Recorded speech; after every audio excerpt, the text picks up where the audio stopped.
Let's do a quick greenhouse update, shall we? It is actually not as full in here anymore because I've planted some things out. I have planted out my larkspur, my dorcas, my poppies, my agrostemma, my cornflowers, my amimagus, and I think that's about it for now. So I have made some space. Next up on my list is to plant out my scabious. I have got about 2, 4, 6, 8, 10, 11, 12, like 14 of these bad boys, and they are absolute giants. They have naturally branched for me, so that's very kind of them, which should mean more flowers. I feel like this variety, although I didn't label them, might be, oh, they're blue cockade, which sometimes the captions say blue cocaine, but it's blue cockade. It's a gorgeous, gorgeous bluey purple one, loved by the butterflies and the bees, and they look so pretty in bouquets, and they are actually relatively hardy. So plan of action, figure out where these are going and plant these guys out. They are next on my list. I have then got a ton of snapdragons, so many, which have been, some of them I've already pinched, some of them I haven't. I'm going to do a separate video about which flowers you can pinch and when to do it, because it's just very helpful to have a handy list to refer back to. So far, the roots haven't come out the bottom, so these guys can stay in here. I have then got other things that really could do with being moved on. So I've got some more scabious here that could do with being potted onto bigger cell trays. So I'm just keeping an eye on that.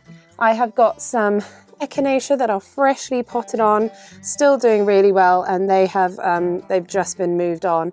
But these technically, when they're just like a little bit bigger, I'm going to whack these guys out too, because they're a hardy perennial. What else have we got going on? I have got some beautiful little what are they called? Veronica Speedwell.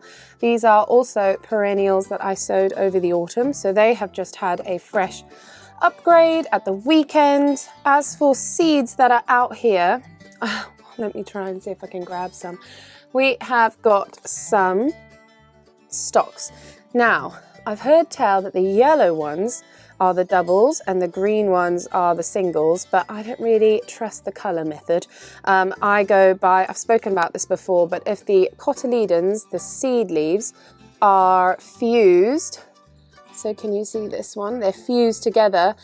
I was taught that that meant that this was going to be a single bloom, whereas when they are nicely separated, like this, can you see there's a difference there? These two are separated.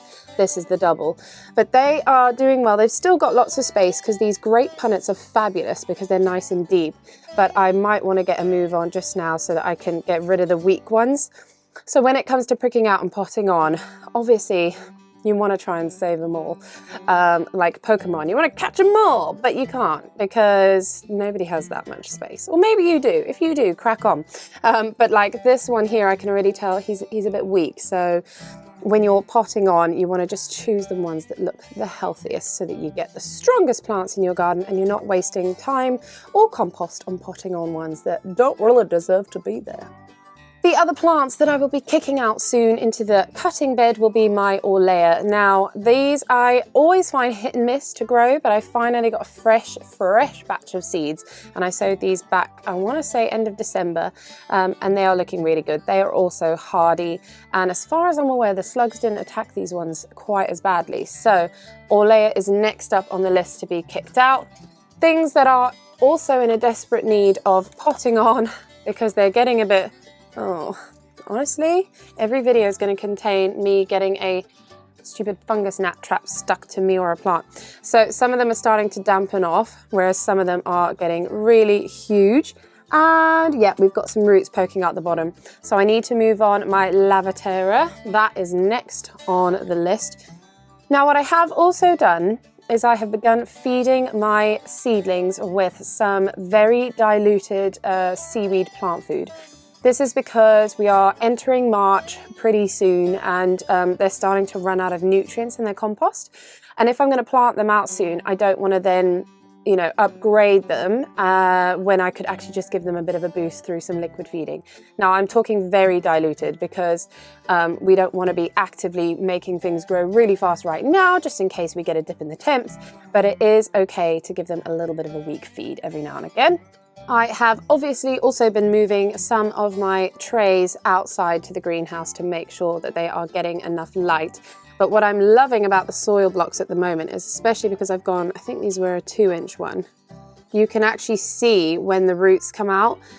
So these can stay in here for ages because they've got all that space for the roots. So, you know, pricking out isn't my like super favorite thing to do, but these are looking really good. I'm so chuffed, and I'm definitely going to utilize my soil blocker for more seed sowing as the season really kicks off.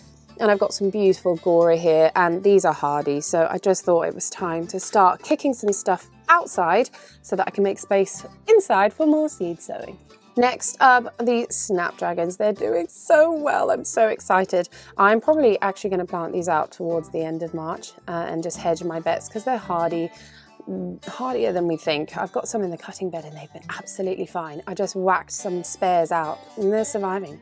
They're not thriving, but they're surviving. So I will begin to look at how tall they are getting and carry on pinching these snapdragons out so that they can branch nicely. I was going to try and show you again.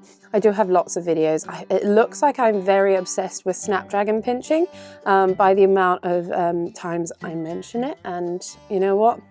Maybe I am. Here we go. I found one for you guys. So I pinched him in the middle here, and you can see I've now got 2 stems growing where I would have just had 1.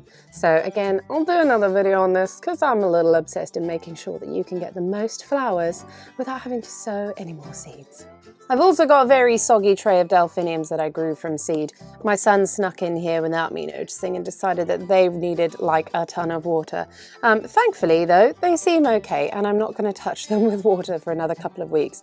But I am so chuffed. This is just a testament to saving your own seed, because I've never had this much success with delphiniums before from seed. So this is a note to you guys: save your own seed. Now in this little greenhouse, I have got my chrysanthemums that will go out late summer. I have got some very enthusiastic seed snails. I have got yet more.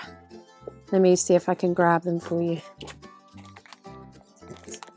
Yet more delphiniums that really need potting on and pricking out, but I was losing the will to live because look how many there are. So I really need to crack on with those. I've got more snapdragons, and then again, whoopsie, she's got 10,000 larkspur.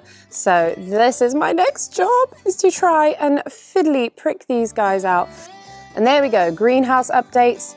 Sorry that took so long, but I like to talk. I hope you've had a good day.